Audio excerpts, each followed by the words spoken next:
want to begin my sermon this morning with a question, but I think you've all answered it already with your laughter. Does anyone here know anything about storms? Anyone?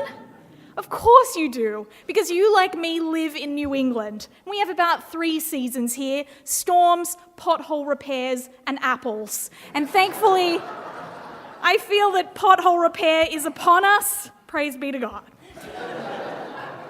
Every time a storm hits the coast of Massachusetts, my parents, who still live back home in Sydney, Australia, they send me a text message that says, "Are you safe? Are you dry? Are you okay? Are you going to make it through this one alive?" Mum and Dad, if by some divine or digital means you are listening to this sermon, please be aware I have been living here now for 8 years. 1 inch of snow is no longer a concern for me anymore. It's the other type of storm that scares me. The storm that doesn't show up in your backyard, but in your home. Storms in your family, storms amongst your friends, storms at work, storms in the life of your kids, storms in your finances or your health. Sometimes all of these things at once, pushing and pulling us and tipping us upside down. They're the storms I wish someone would text message me with, "Are you safe? Are you okay? Are you going to make it out alive?" The passage for today is about a storm, but I'm getting ahead of myself a little. Let's begin by talking about why Paul and Luke, the writer of Acts, were on this boat in the first place. Paul was arrested in Jerusalem for causing civil disturbance, but fearing for his life, he pled there a card which every Roman citizen carries, a plea to have his case heard before Caesar in Rome. So they put him under the watch of a centurion named Julius, and they set them off in the direction of Rome. But the ship that they board back then has problems. It's not getting anywhere. I used to have a little dog like this, a Maltese terrier who hated walks. She would plop her soggy bottom down on the dewy grass, and I would drag her up one end of the street, and we'd turn around and we'd drag our way all the way back.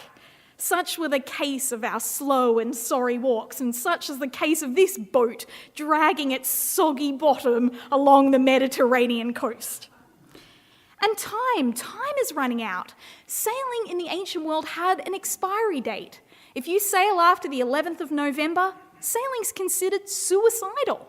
And when Luke says it's already after the fast, he's telling us we've got 1 month to go. And you know it must be trouble when Paul is the one who raises the alarm. Paul, the one who's been stoned before, the one who's been beaten, the one who's been flogged, the one who's been in prison, the one who's faced bandits. Paul, basically the never say die guy, says, "Guys, we're going to die." What does he say in verse 10? He says, "Men, I see that our voyage is going to be disastrous and bring great loss to ship and cargo and to our own lives also." But Julius doesn't listen to Paul. He talks to the ship's captain and crew, and what does Luke say? The majority decided we would sail on.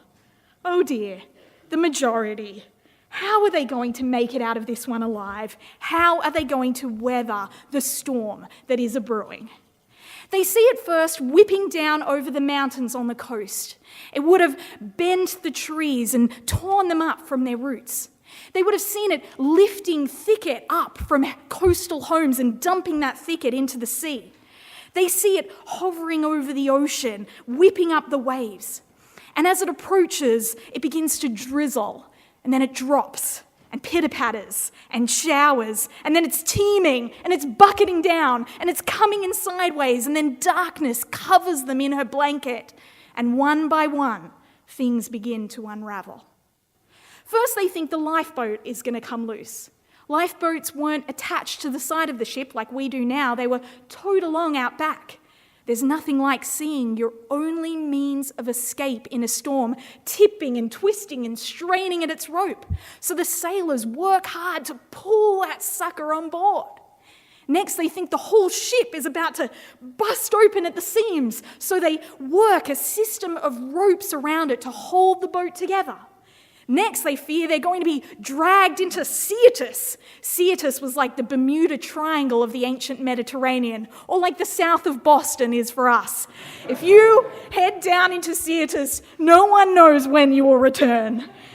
Next, they lose their cargo. Then they lose their gear. And worst of all, last of all, they lose their hope. Do you know what it is to be so beaten down? Then maybe you can imagine these sailors the moment they stop running from bow to stern, stop dumping out the water, stop calling out orders, stop eating, stop even standing, and just lie down on the deck and say to the wind and the waves, "Just take me already!"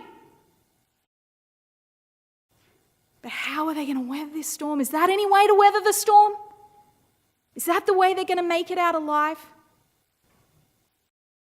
Will you permit me to go back in the story now just a moment? Back to Acts chapter 23. Because in Acts 23, just after Paul had been arrested, get this, you guys don't have to turn to that, stay in Acts 27. I'll tell you. Jesus himself came to visit Paul in the night in prison with a promise. And the promise was this: just as you have testified about me in Jerusalem, so you must also testify about me in Rome. You must go to Rome, Jesus says. You must. It is a promise. I myself will see to it.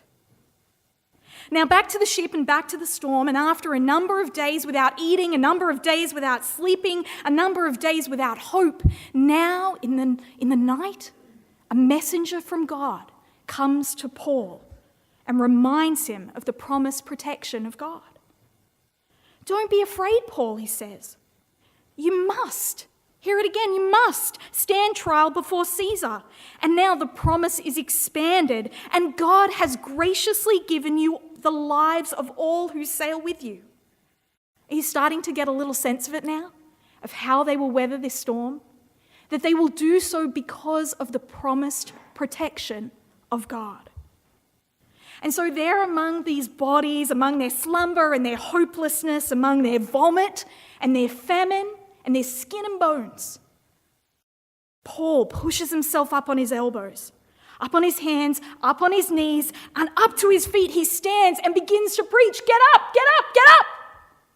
And he preaches in the most human way. I love this. He doesn't start with, "Thus saith the Lord," but "I told you so." To start a sermon with "I told you so." What does he say? This is in verse 21. "Men, you should have taken my advice not to sail from Crete. Then you would have spared yourself this damage and loss. But," and here is the good news in verse 22, "not one of you will be lost. Only the ship will be destroyed. Keep up your courage, men, for I have faith in God that it will happen just as he told me. We will weather this storm together," says Paul, "because of the promised protection of God." But it doesn't end there for them. Just like it doesn't usually end there for us when we get a little reminder of the promised protection of God amidst a storm. I remember almost 4 years ago now, when I was facing a little storm of my own. My extended family was a mess, my green card was delayed, my schooling was on hold. I was a bit depressed, as you can imagine. And then my eye fell upon, of all things, who would have ever thought these were ever useful, an old systematic theology exam. I had this verse I had to memorize. It was this: "The eternal God is thy refuge, and underneath you are his arms everlasting." In those words, I was reminded of the promised protection of God. That truth became a little shelter for me, a little fire. But it didn't mean that the storm in my life was over. Just like it's not over for these guys. There are more hours, more days, more nights on board this ship being dragged into the darkness and the rain to God only knows where. But then after 14 days of this, 14 days, can you imagine? A young sailor's voice cries out, "I think I hear something." Could it be the sound of waves breaking on the shore? They lower down the ropes to measure the depth of the ocean. 120 feet, the ship's captain calls out. They lower them down again. 90 feet, he cries. They're approaching land now, the sailors say, and we're approaching it fast. They lower down anchors into the water, 1, 2, 3, 4, hoping to slow the ship's progress to the shore.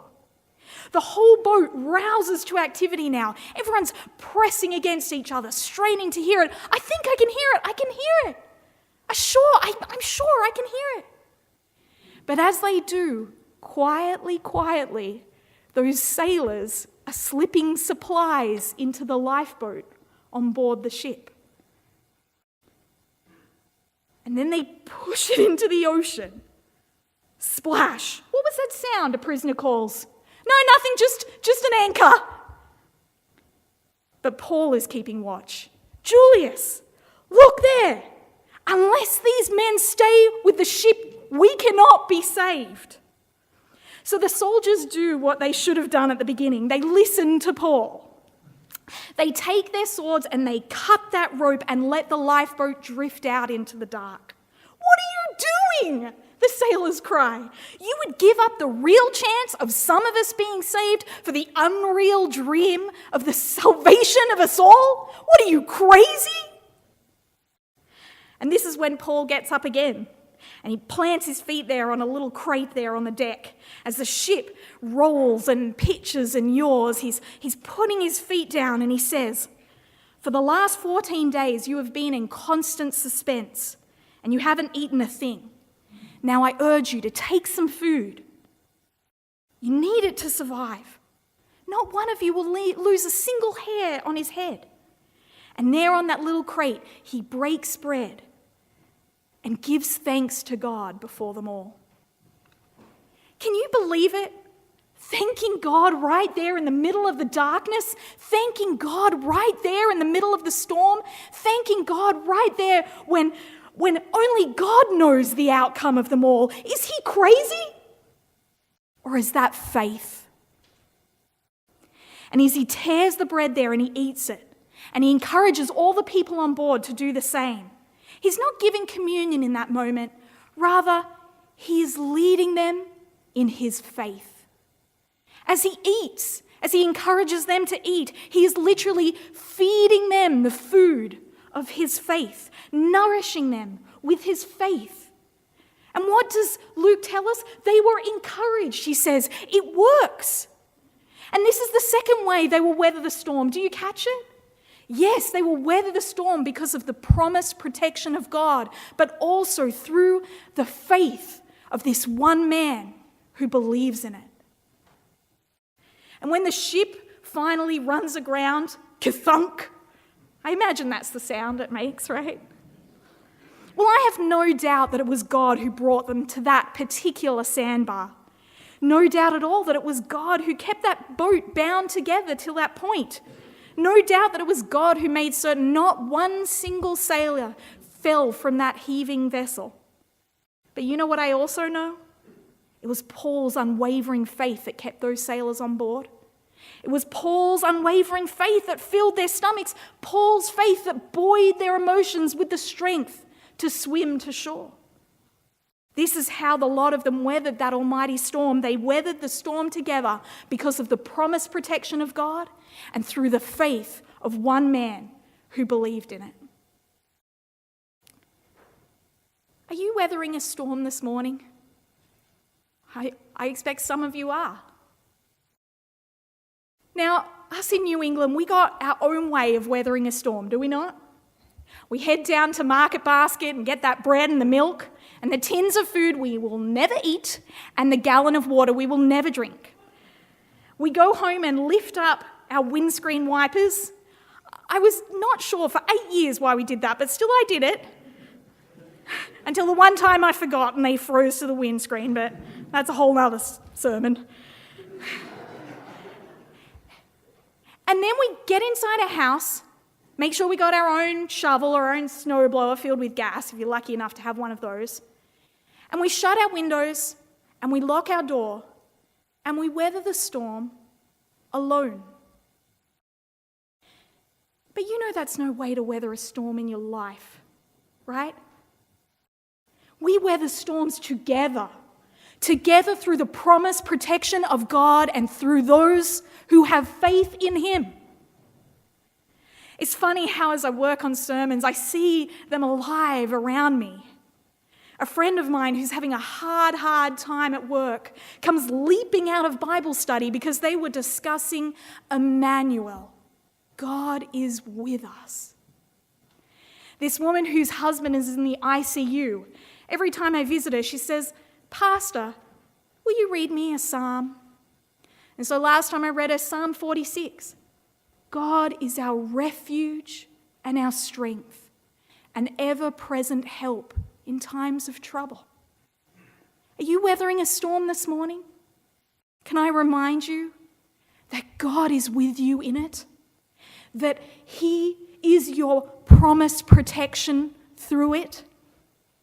Can I remind you of what we just reminded ourselves not 1 week ago? That Jesus on the cross died there for our sin, died there and overcame death once and for us all. Cling to Him, for that is how we will weather the storm together with God. And as for the other part, as for how we weather the storms through those who have faith in Him, well, that part is up to you, men and women of faith. Do you know who is here, who is exhausted, who is hungry, who is tired, who is maybe kind of trying to escape out the back door of the church on a lifeboat?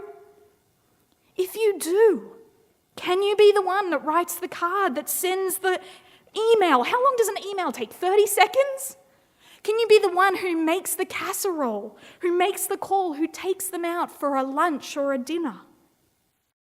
And since we have a particular way in New England of weathering storms, not together but alone, can you be the one like my mum who says, "Are you safe?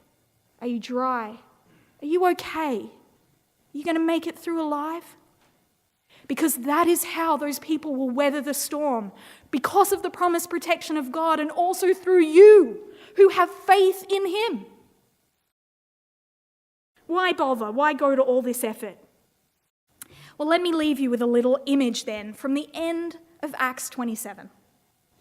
You see, when they finally reach the shore, and you can turn to this, it's verse 44. Luke stood there, our intrepid reporter, wanting to count the heads of every person who floated in on their flotsam and jetsam. And yes, I have been dying to say flotsam and jetsam this whole time. 272, 273, 274, 275. They weathered that storm together because of the promised protection of God and the faith of one person who believed in it. And as a result, Luke was able to write these beautiful words. And so it came to pass that everyone arrived on that shore safely. May it be the case in my church, and may it be the case also in yours.